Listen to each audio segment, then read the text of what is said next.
Are you aware that musicians were the only ones to use the term gig to describe a performance engagement? Today, the term gig is used to describe a temporary job that lasts for a predetermined period of time. Gig workers include freelancers, independent contractors, project-based employees, and temporary or part-time employees.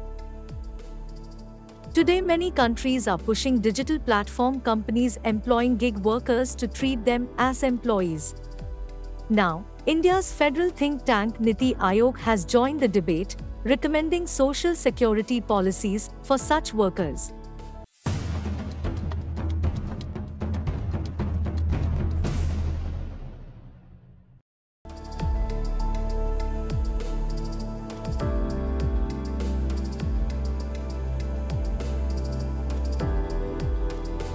The think tank has recommended that platforms or startups provide gig workers with more support in the form of pension, provident fund, paid sick leave, and medical and life insurance.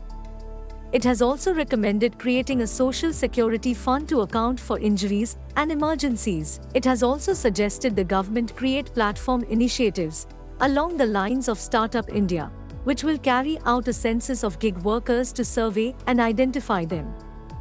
It wants this framework to upskill them and help them access loans with generous timelines in case of an emergency, and open credit lines for their own ventures.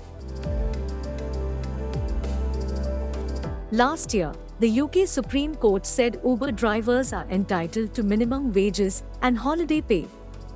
In 2020, the US Congress extended unemployment insurance to gig workers as part of COVID relief steps.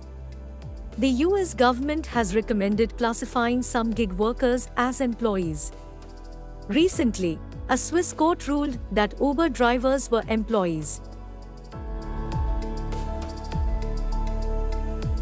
Most startups have opposed such measures. Gig workers offer flexibility, and startups can ramp up and down depending on the season or economic environment.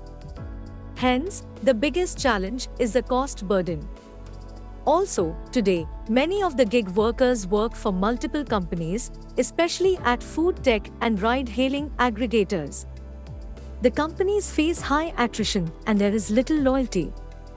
Gig workers, already on low wages, may not want to contribute towards pension or provident funds if it is deducted from their wages. Most startups provide medical, accidental or life insurance policies, but not provident fund or pension benefits. Some companies offer on-job training and benefits such as loans or scholarships for workers' children.